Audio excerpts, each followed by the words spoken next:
Hello, everyone, and welcome to Friends List. I'm Megan Farokhmanesh, and I'm going to be your host today. And today I've got my pal Dave Tach here to speak with us. Dave, how are you? I'm wonderful. How are you? I'm pretty good. So, Dave, today we're going to talk about how to get into first-person shooters. Have I ever told you the story of my first-person shooter ever? No. Okay, I'm actually not going to tell you that story today either. I will say it What? is a long, epic tale full of lots of triumph and heartbreak. Mostly heartbreak, which is actually why we're having this talk today, because I think I need some help getting into the genre and not sucking at it. First, though, can you tell me a little bit about why people would want to play first-person shooters in the first place? Like, when a game is really good, what makes it good? They're fun. It's a lot of fun to shoot people, as it turns out, in video games. Have you played video games before? I think I've heard of them. I think I Yeah. actually work Right. for a video game website, Good. maybe. Good. And you've probably shot people? I've shot people a couple times, yeah. Good. Well, it's kind of like that, but from the first person perspective. See? Uh-huh. So Okay, it's pretty simple. all right. So what makes a good shooter, though? I guess that depends on what you like as a player. There's, I guess, a couple of different ways to come at shooting in a first-person shooter. There's a sort of more twitchy idea, which I think is most closely associated with Call of Duty. Pulling up your sights, aiming down the sights, shooting people. There's the sort of, I guess, Halo style, where it's less about aiming down the sight, more about taking down energy shields and then killing people. So, very fast combat versus still fast, but a little more protracted. And I guess that works in both campaigns and in multiplayer, which is a distinction I think you have to make with first-person shooters too. What basically is your experience with the genre? It's not very extensive, I will say that. It's mostly been catching demos here and there, or occasionally I'll try and play a Call of Duty game, and it usually doesn't go well. I tend to die a lot, which I hear is a common thing for new people. I miss shooting people. I have terrible aim. I'm kind of just a mess all around. So Right. for someone like me who has very little experience and wants to jump in but doesn't know where to start because there's so many games out there, where do you think I should start? Uh, it's experimenting, I guess. My story about first-person shooters is kind of interesting because I avoided them for what feels like a long time. Probably wasn't. I've always been more of a console guy than a PC guy. I never really had a gaming PC when I was younger, so that sort of eliminated the option to play them there, and that's sort of that first wave of Doom-like first-person shooters. When first-person shooters started to move to consoles, the big thing was dual analog control, and it effectively intimidated me. So I didn't do much with that other than avoid them. And then I got the first Xbox because they released Metal Gear Solid 2 for that. And I wound up not liking the Xbox port, but a friend brought over his brother's copy of Halo. And I'd heard about the game and thought it looked interesting. So I started playing that, and it was never ever. I guess it was no looking back after that. That was the game that sort of sucked me in. So from my experience, it was finding the right game that opened me up to the genre, and then from there, it was weird. I went from sort of not really liking first-person shooters or not being interested in them to sort of wanting to play a lot of them. Does that make sense? It does make sense. Halo is actually a title that I hear people say a lot as their first-person shooter, maybe because it came out when so many people were young and it was kind of the big thing back in its day. It still is. Do you think that's a good place to start? I've tried Halo a little bit, and I just didn't get very far with it, to be honest. Well, it's hard to say. I mean, it was the perfect place to start for me because it was the thing that began my sort of FPS experience. But it's hard to say if you sit down and play it and you don't like it. I could totally understand that. I think a lot of the divide now, at least in my group of friends, are between the people who like the Halo style that I described before and the people who like the Call of Duty style that I described before. I'm also a little, I think, different in that I tend to enjoy first-person shooters. I tend to enjoy their campaigns more than I do multiplayer, and a lot of FPS stuff uh, in the last several years has really revolved around multiplayer more than the campaign. But like I said, I'm sort of backward on that um, because I've never been great, and I don't. I guess I don't really have um, the desire to become really, really good or to put a ton of time into it. Although I've tried at various points in time and gotten a little better than terrible, I would say. But Something to shoot for. yeah, right. But what I like doing is just figuring out campaigns, figuring out encounters. That's what it was and has always been about the Halo games for me. Is that um, there was always a path in the campaign, or always a way to get through the campaign without having to kill everything. Like you could just kill a good amount and then run to the next checkpoint and move on.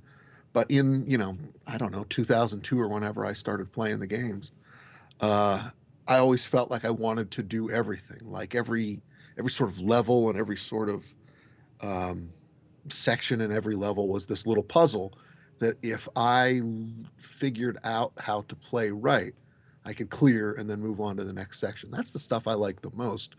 That doesn't obviously apply to just first person shooters, but I think the best FPSs, have that sort of um, almost puzzly element built in. That's what attracted me to that. Is that something that you see in other games that you like, or does that sound appealing to you? It does. I mean, I personally find myself playing a lot of, RPGs and things like that. So it's a lot of the take your time. Okay, now it's your turn to go. Now it's this person's turn to go. I have been getting more into, action adventure titles and the puzzle stuff. So that is something more of what I'm looking for.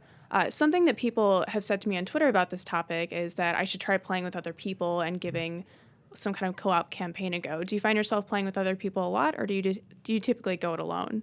No, well, both. So mostly alone in campaigns because it's fun to figure all that stuff out myself. But in the last several years, co-op campaigns have become a thing.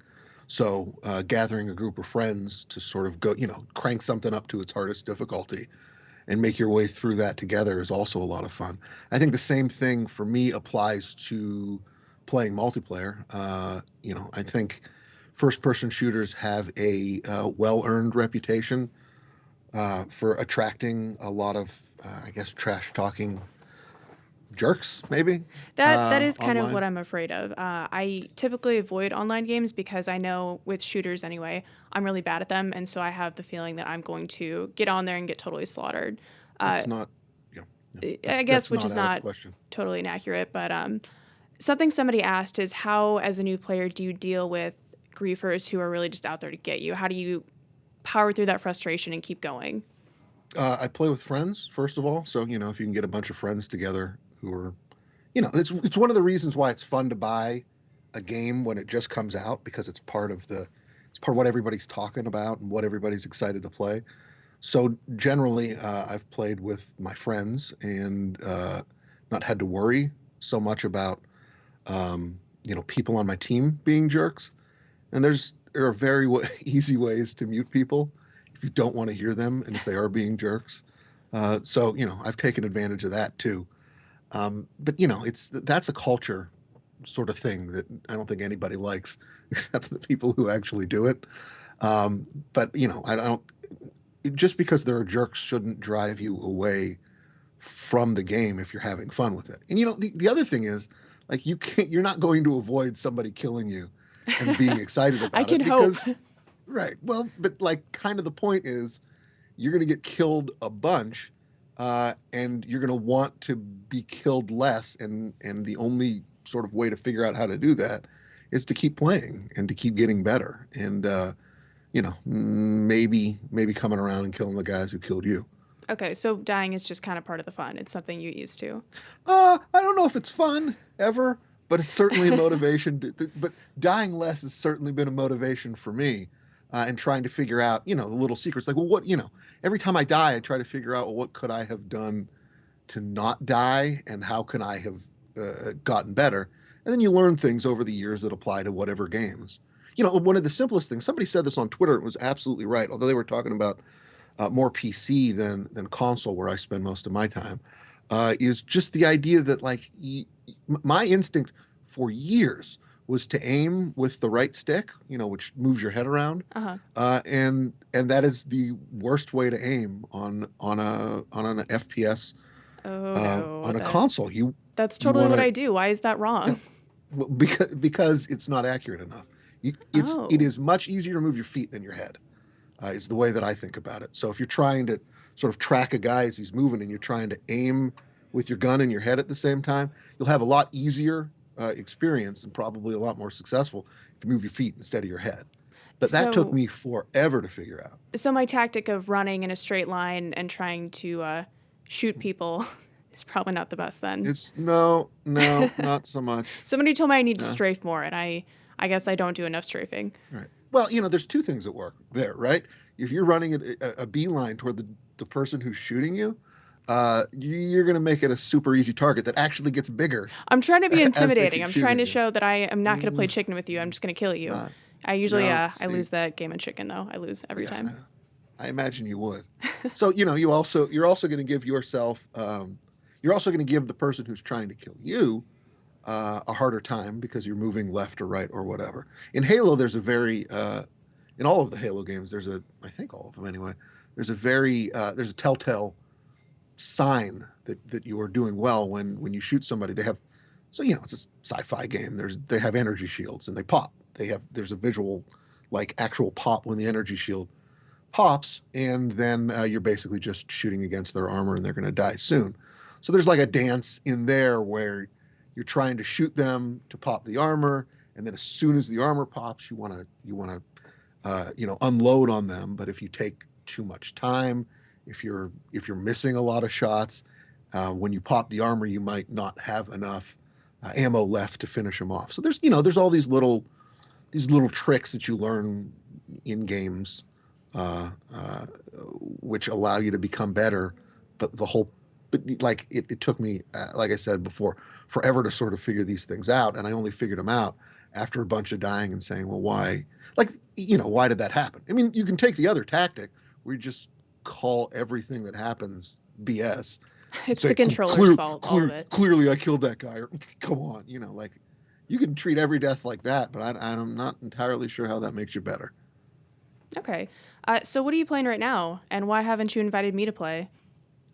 First person shooters, I've been playing Titanfall. Titanfall. It's probably because you don't have an Xbox One. I got a 360. If you want to go back in the dinosaur age with me. No, I'm good. Titanfall's the big first person shooter. Wolfenstein just came out yesterday. As we record this, I've played at least 20 minutes of that, and it seems fun. But yeah, the big one's Titanfall so far, and I think pretty unanimously everybody thinks it's quite a very well made game. Okay, so start with Titanfall is what you're basically telling me. I'm saying buy the Halo anniversary edition of the first game, maybe, or just start with Halo 4, or just don't play first person shooters and be a terrible person, which is a bad idea. I've been living my life like that so far, and it's been working out pretty okay with me. I'm trying to change. Did you play Bioshock? Did you play Bioshock Infinite? I did. That's actually a good point. So I did play Bioshock Infinite. I thought the combat was incredibly boring. I felt like I was basically running from one battle to the next. The only thing that kept me interested was the story and my fascination with Elizabeth and what was going on with her. Okay, well, I guess that's one way to look at it. I mean, do you consider that a good example of a first-person shooter? I've heard a lot of people tell me, like, don't use that as your example. It's a terrible game in terms of its combat. I like the combat. I like, it's actually probably a pretty good example of the evolution of first-person shooters too, because I mean, it started in the 90s when you were a very, very young person. I was just a wee lass, maybe even not even born yet. Right. and it was just, I know, a lot of, as I reconstruct it in my head, it seems like there was a lot of corridor shooting and just, enemies popping out and you trying to shoot them. And that obviously over the last, I don't know, 20 plus years has evolved into a lot more, there's arena shooters, there's, like I said before, the distinction between sort of sci-fi Halo shooters and more military style Call of Duty like shooters or Battlefield like shooters. But but Bioshock is an example of a game that multiplayer is sort of an afterthought if it's there at all, and it sort of evolved the genre by doing a couple of things, right? It made story really, really big in the first one, and then it also changed up the idea that you just have a gun. Like there was left hand sort of, plasmids are basically magic, and right hand. I think I'm getting that right, left and right. I think that sounds guns, about right. or you switched off in the first one. I'm not, I'm not remembering perfectly right now, but the idea was that you could also interact with the environment. So, shoot electricity into water and different things happen. So it's not just shooting guns. It's sort of an evolution of the idea of what can be done in games like those. Yeah, I will say that in Bioshock Infinite, when I played, I did tend to use the abilities more than I did shooting because I typically was better at that. Also, I just thought it was more fun to throw crows at people or what have you than shoot people in the head. It kind of is. It kind of is. It kind of made me feel like a super cool Jedi. So anyway, I think that's gonna go ahead and wrap us up. Dave, I guess you need to play some shooters with me. Sorry, I'm gonna bring down the team. Just a fair warning. Yeah, that's okay. This again, you gotta die a lot. You gotta get small to get big, Megan. You gotta crawl before you walk and die before right. you live. Right. Which right. I'll teach you everything I know, which won't take more than 10 minutes, maybe. All right. All right. Well, Dave, thank you so much for joining me today. It's been a pleasure. Everyone, thank you for tuning in. If you like us, you can catch us every day at 4 p.m. Eastern Time. You can also subscribe to us. You can catch us on YouTube, put us in your pocket with iTunes, anything you want. All right. Thanks, everyone.